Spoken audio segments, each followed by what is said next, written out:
بسم اللہ الرحمن الرحیم۔ ایک صاحب پوچھتے ہیں بدہضمی، گیس، معدے اور بواسیر کی بہت تکلیف رہتی ہے۔ بواسیر کا آپریشن بھی پچھلے سال کرایا، اب تک بہت علاج کروا چکا ہوں، ٹیسٹ بھی صاف ہے اور بواسیر کی گٹھلیاں بھی نہیں بقول ڈاکٹر کے۔ سمجھ نہیں آ رہا آخر کیا کروں۔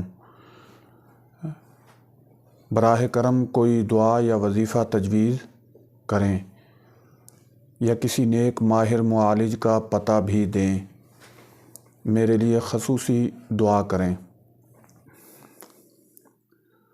اللہ تعالیٰ آپ کو جلد سے جلد صحت کاملہ عاجلہ نصیب فرمائے اور اس موذی مرض سے نجات نصیب فرمائے۔ یہ بیماری آج کل بہت عام ہو چکی ہے، تقریباً ہر دوسرے آدمی کو ہے، کسی کو زیادہ ہے اور کسی کو کم ہے، لیکن تقریباً ہر دوسرا آدمی اس بیماری سے متاثر ہے۔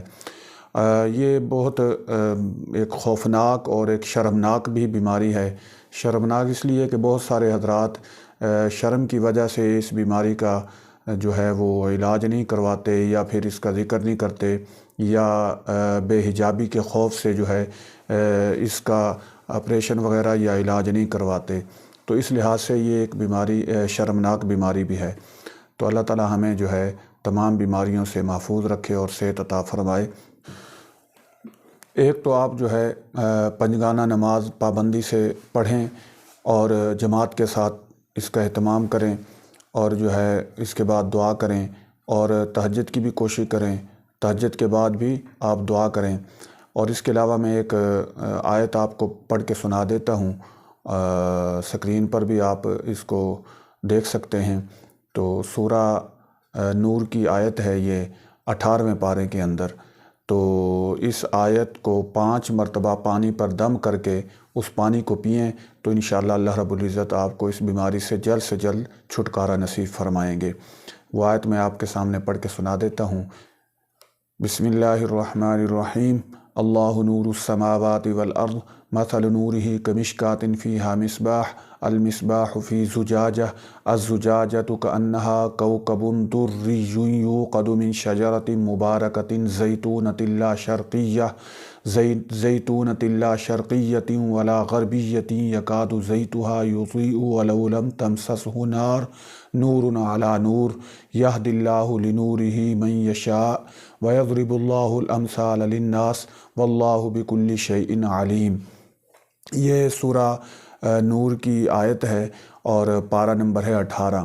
اس آیت کو آپ 5 مرتبہ پانی پر دم کر کے وہ پانی آپ پئیں، انشاءاللہ اللہ رب العزت اپنے فضل و کرم سے آپ کو اس بیماری سے جلد نجات نصیب فرمائیں گے۔ اس کے علاوہ معالج کے بارے میں جو یہ تو آپ کسی ماہر ڈاکٹر سے رجوع کریں اور اسے جو ہے اس کے علاج کے سلسلے میں اس سے معلومات لیں۔ باقی یہ ہے کہ جو مجھے معلومات ہے میں آپ کو بتا دیتا ہوں۔ ایک تو آپ امرود کا کثرت سے استعمال کریں، امرود کثرت سے استعمال کریں، اور گاجر کثرت سے استعمال کریں۔ سالن کے ساتھ یعنی جب آپ کھانا کھائیں تو اس کے ساتھ جو ہے سلاد ضرور استعمال کریں۔ اس کے علاوہ جو بادی چیزیں ہیں، مثلا بڑا گوشت ہے، چاول ہیں، دہی ہے، اس کا آپ استعمال کم کیجئے، بلکہ بڑا گوشت اور چاول تو بالکل آپ اس بیماری کے ختم ہونے تک بالکل چھوڑ دیں۔ اس کے علاوہ زیادہ ایک جگہ نہ بیٹھیں۔ اگر کہیں کسی ایک جگہ آپ کے بیٹھنے کی مجبوری ہے تو گھنٹے کے بعد یا آدھے گھنٹے کے بعد 2-4 منٹ کے لیے چہل قدمی ضرور کریں، پھر آ کر بیٹھ جائیں۔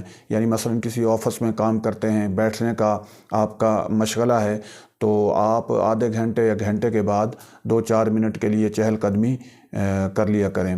تو ان چیزوں کا اگر آپ اہتمام کریں گے تو انشاءاللہ اللہ رب العزت آپ کو اس بیماری سے جلد چھٹکارا نصیب فرمائیں گے۔ اللہ سے دعا ہے اللہ تعالیٰ ہم تمام مسلمانوں کی جتنی بھی بیماریاں ہیں، جو مسلمان بیمار ہیں، ان سب کو صحت کاملہ عاجلہ مستمرہ نصیب فرمائے۔